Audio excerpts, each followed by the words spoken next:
Hello दोस्तों। सबसे पहले तो दिल से थैंक यू कहना चाहती हूँ मेरी पिछली वीडियो को इतना प्यार देने के लिए। आपके कमेंट्स, आपकी बातें पढ़कर दिल भर आया। अच्छा लगा जानकर कि मेरी बातें आपको अपनी सी लगी और आपकी ज़िंदगी में थोड़ी सी ही सही पर कोई रोशनी सी बन सकी। सच बताऊँ, कई बार लगता है जैसे हम सब एक ही नाव में सवार है। सबकी ज़िंदगी अलग दिखती है पर अंदर से हालात मिलते जुलते हैं।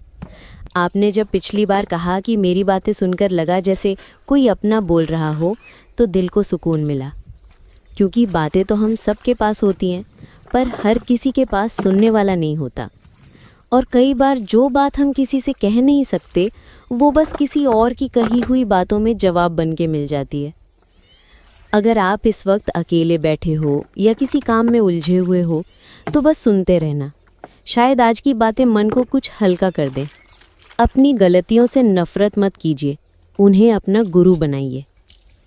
हम सब ने कभी ना कभी कोई ऐसी बात कह दी होती है जिसका पछतावा बहुत देर तक रहता है, या कोई फ़ैसला लिया जो सही नहीं था, या किसी रिश्ते में खुद को हद से ज़्यादा झोंक दिया और फिर मन में एक अपराध बोध बन जाता है।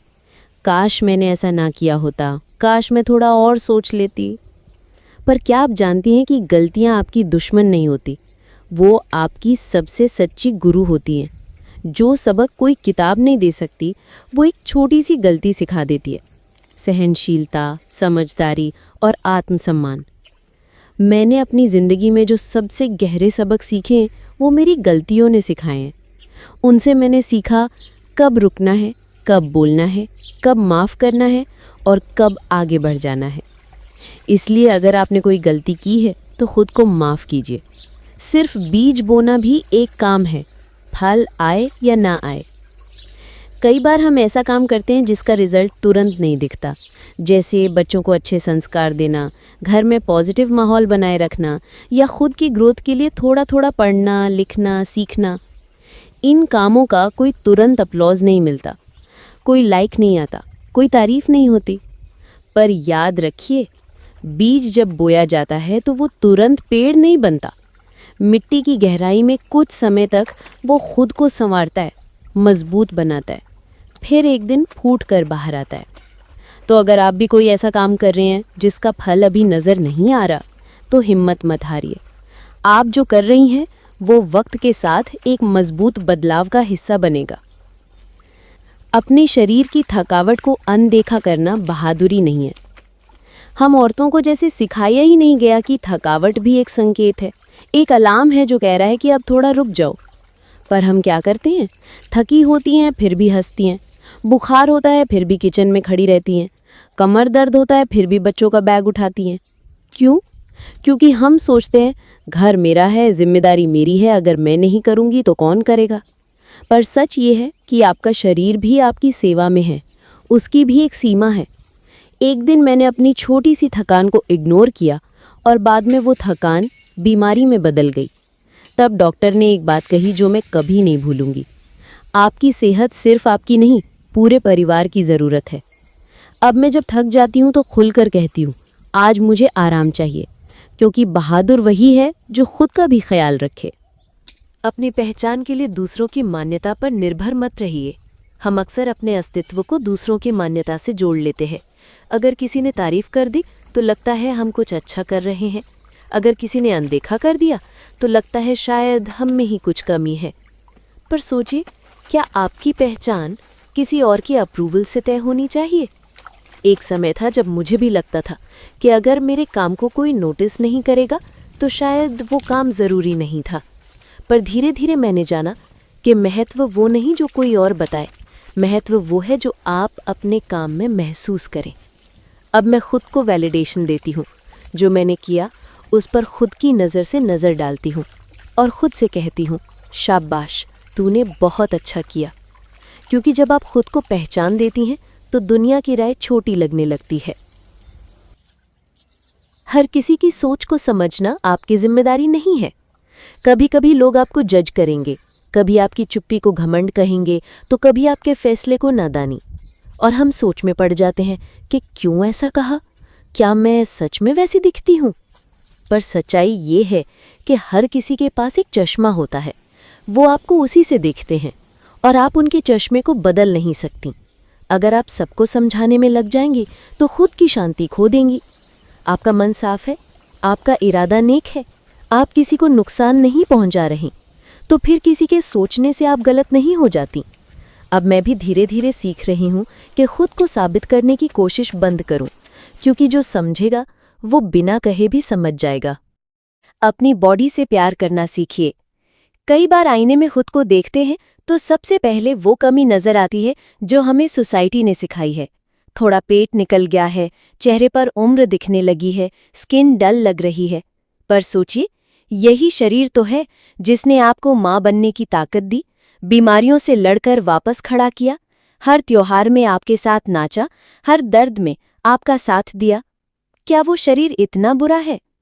अब वक्त है अपने शरीर से दोस्ती करने का। उसे प्यार से देखिए, नफरत के चश्मे से नहीं। कभी खुद को आईने में देखकर बोलिए, मैं जैसी हूँ वैसी ही खूबसूरत हूँ, क्योंकि ये चेहरे की नहीं, जज्बे की बात है। शांति भी एक उपलब्धि है। इस भागती दौड़ती जिंदगी में हम हमेशा किसी रेस में हैं। हर वक्त कुछ करते रहना, फोन पर कुछ देखना, किचन में अगला काम सोचते रहना। पर क्या कभी रुककर सांस ली है? मुझे याद है, एक दिन शाम को सब कुछ जल्दी खत्म हो गया तो बालकनी में बैठकर बस चुपचाप आसमान देखने लगी। न कोई म्यूजिक, न कोई फोन, बस मैं और मेरा मन। पहले थोड़ा खालीपन लगा, पर कुछ देर में एहसास हुआ कि उस शांति में एक सुकून छुपा है, एक कनेक्शन है खुद से। अब मैं जानबूझकर ऐसे पल बनाती हूँ जहाँ कोई एक्सपेक्टेशन नहीं, बस मैं और मेरी सोच होती है। तो याद रखिए, हर दिन कुछ ना करने का एक कोना जरूर रखिए। पुरानी बातों को बार बार दोहराना खुद पर जुल्म है। हम सबके पास कुछ ऐसी यादें होती हैं जो हमें अंदर ही अंदर खा जाती है। कोई बात जो तब कहनी चाहिए थी, कोई जवाब जो देना चाहिए था, कोई गलती जो नहीं होनी चाहिए थी। पर क्या बार बार उस बात को सोचकर आप आज का सुकून खो नहीं रही? जो बीत गया वो बीत गया, उसका एकमात्र उद्देश्य था आपको सिखाना। अब वो आप पर बोझ नहीं होना चाहिए। कभी कभी अपने मन में एक अलमारी बनाइए और उन बातों को उसमें बंद कर दीजिए जिनका अब आपकी जिंदगी में कोई योगदान नहीं। आप डिजर्व करती हैं एक हल्का, खुशहाल आज, ना कि एक भारी गिल्ट से भरा हुआ कल। काम बांटिए और खुद को अकेला ना समझिए।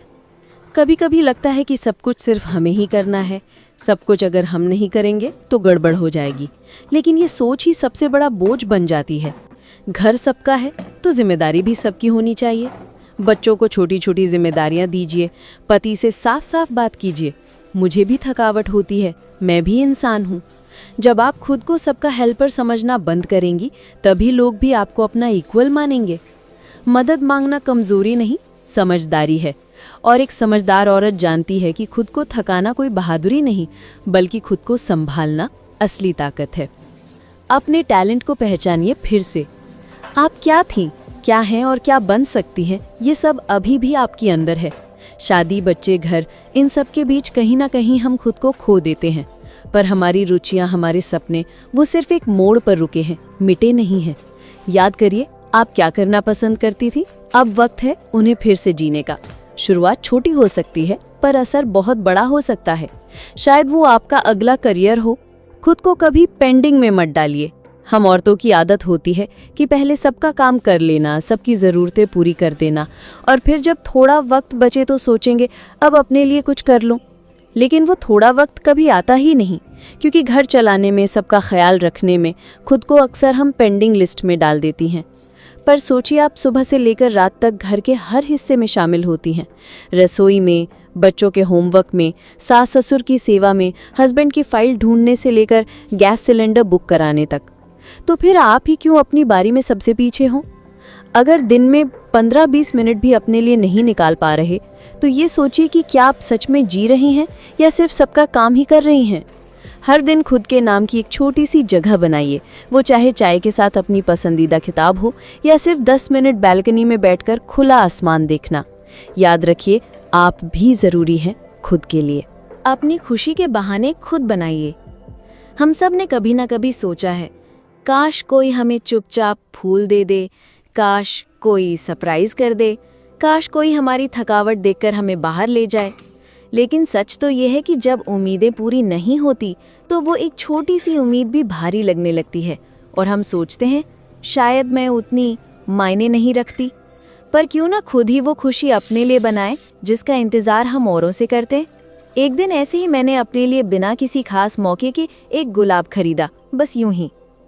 शुरू में थोड़ी झिझक हुई, पर जब घर आकर उसे पानी में रखा और देखा तो पहली बार एहसास हुआ कि अपनी खुशी की चाबी अपने ही हाथ में होनी चाहिए।